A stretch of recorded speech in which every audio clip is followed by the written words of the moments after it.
Hey guys, morning. How are you doing? Welcome to the Academy Answers podcast.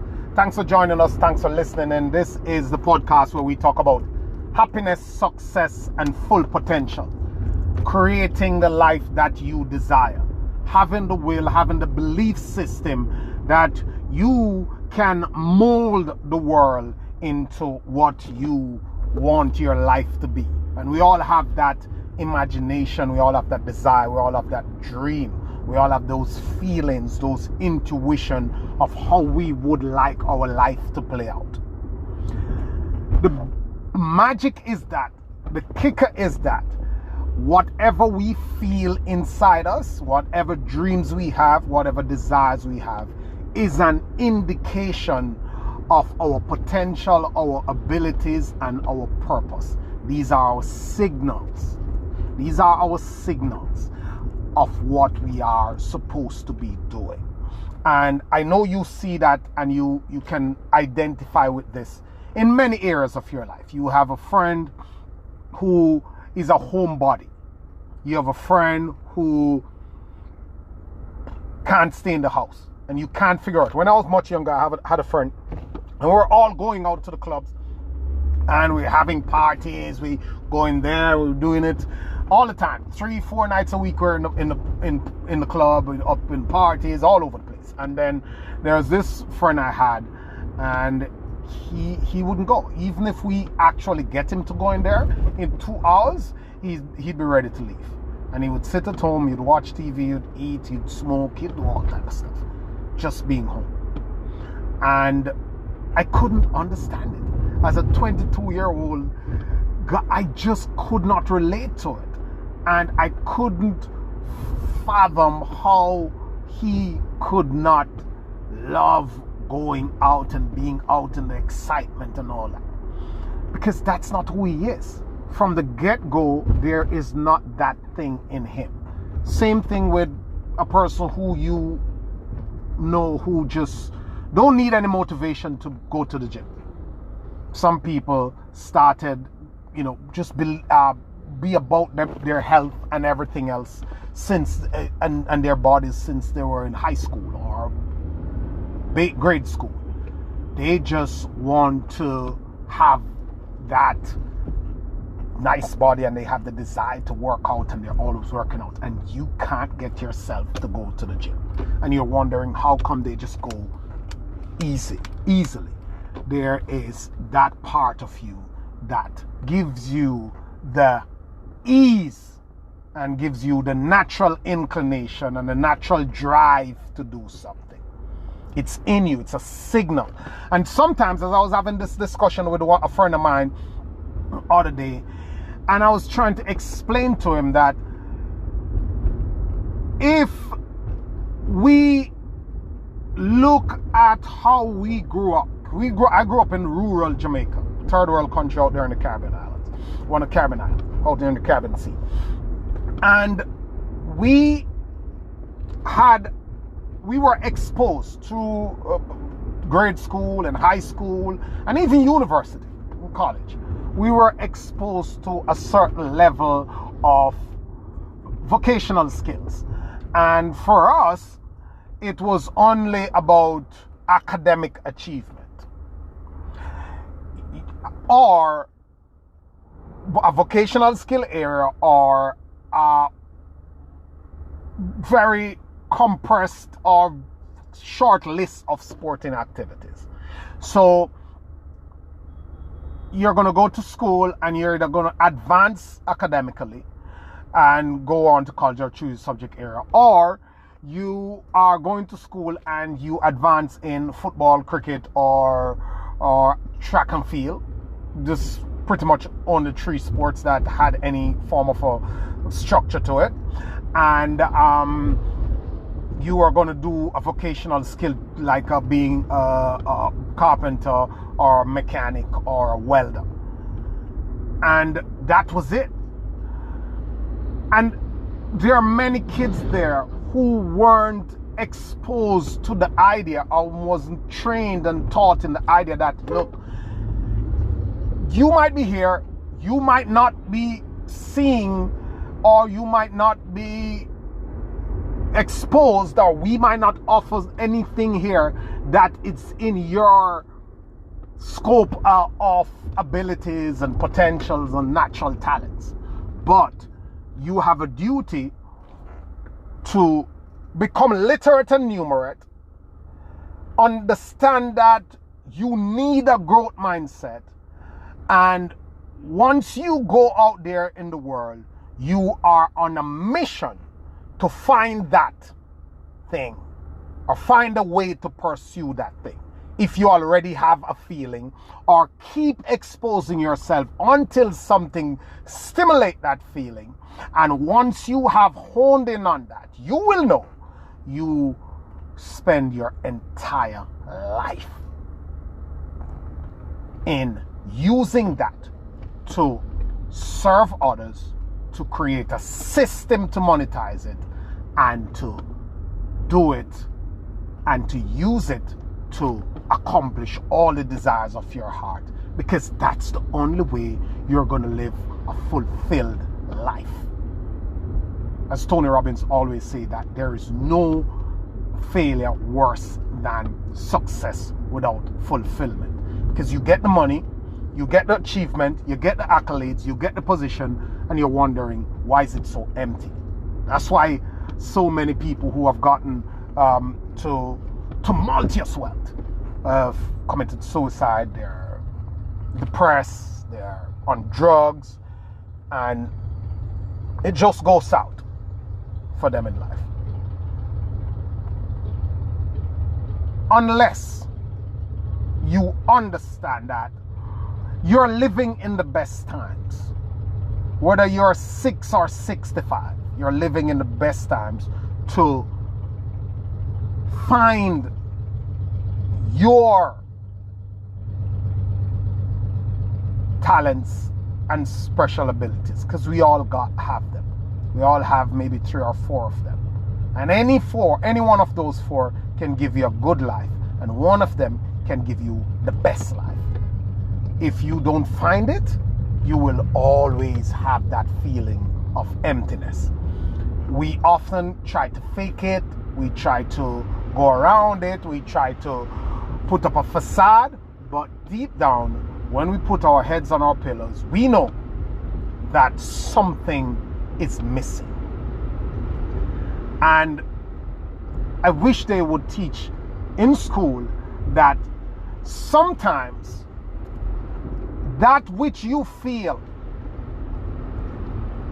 doesn't display itself from the get-go. That which you know that you want to do, that which you have a desire to do, doesn't display itself from the get-go. But if you feel it in your heart, you are supposed to put in the work, the effort, and the time to cultivate it. And I always use Kobe Bryant as an example. And you can use Michael Jordan, and you can use Walt Disney, who was fired from his first job because they thought he lacked creativity. Look at Walt Disney today. Kobe Bryant said he played in the mini league when he was a child for 2 years without scoring a single basket. Michael Jordan was almost cut from his middle school team.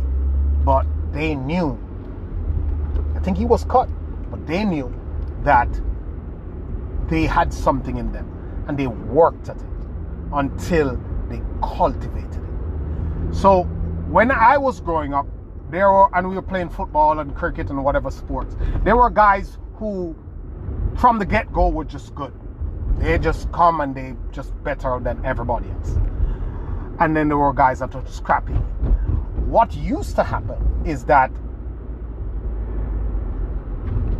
if you're not good from the get-go, you're told that you're no good, you can't do this, you don't have any talent, that's it. And even if you feel it inside you, you would give up on it.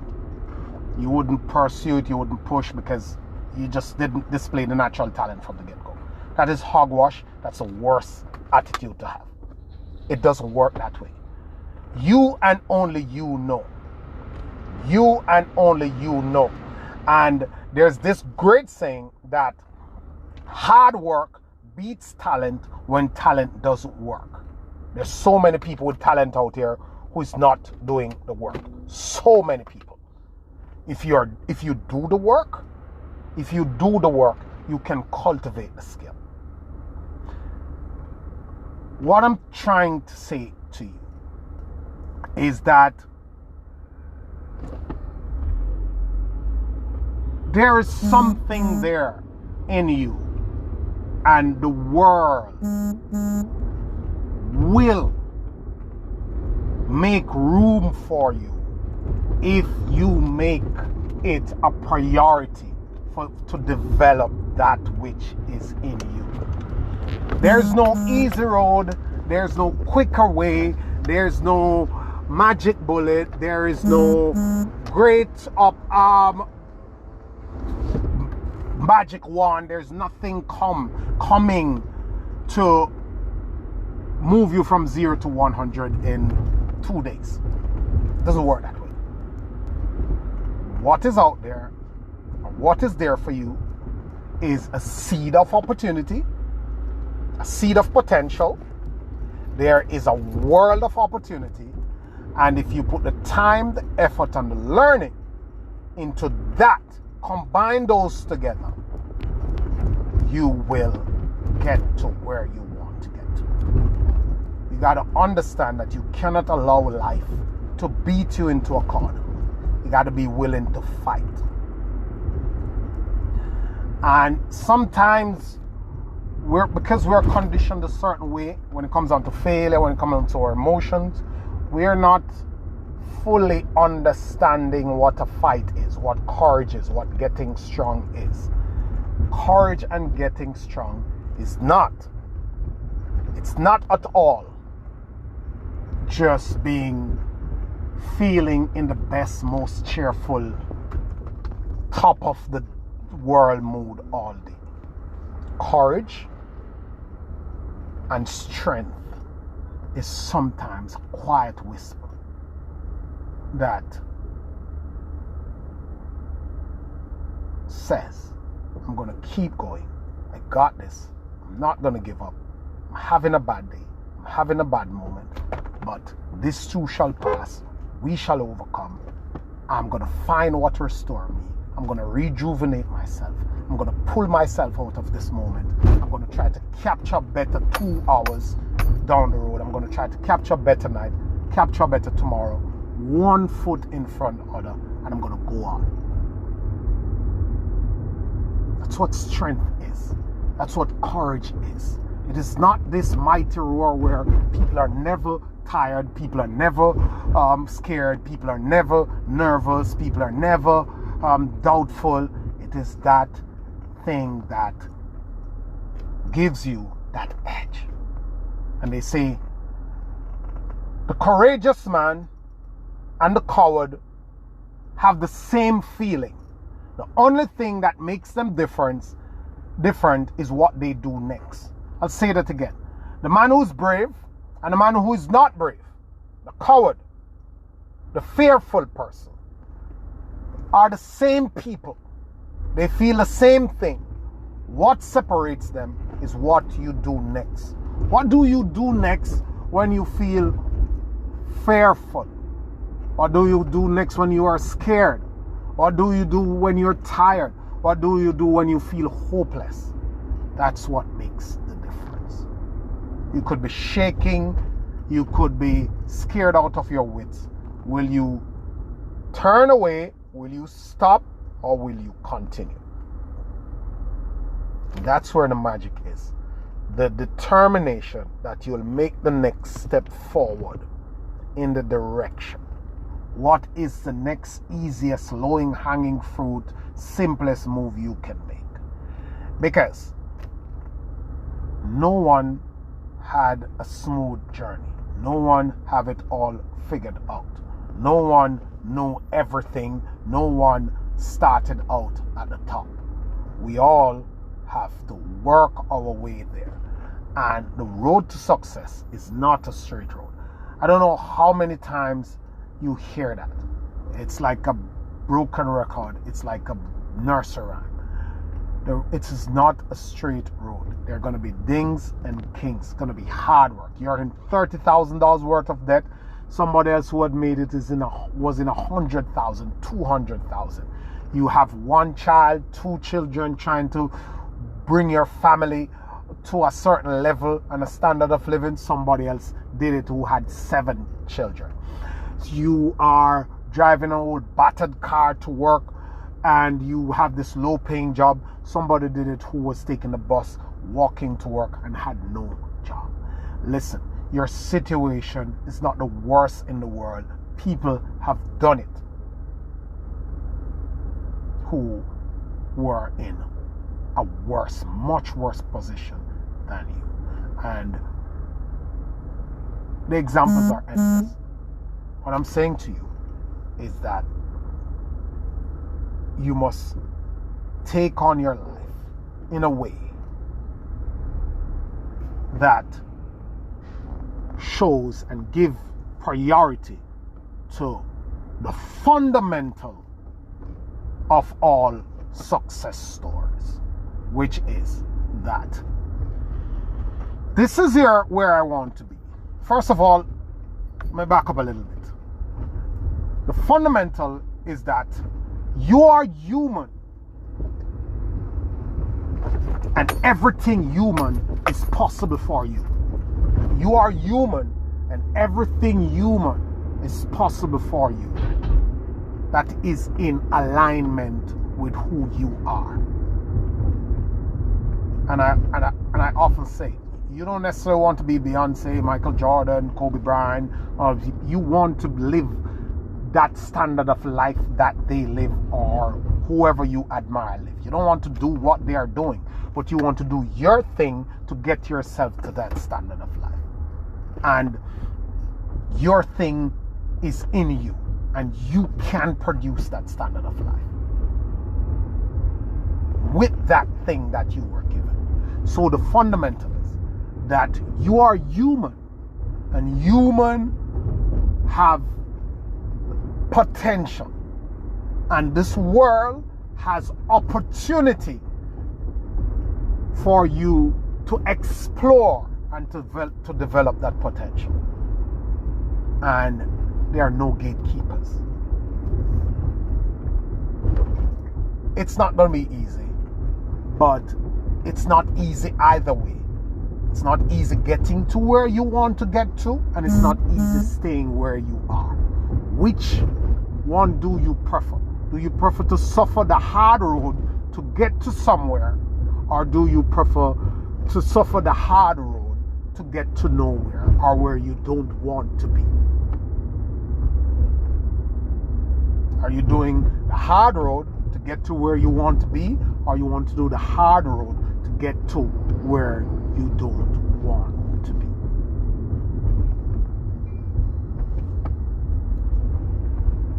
Let that settle in your spirit. Find out what it is that you need to do.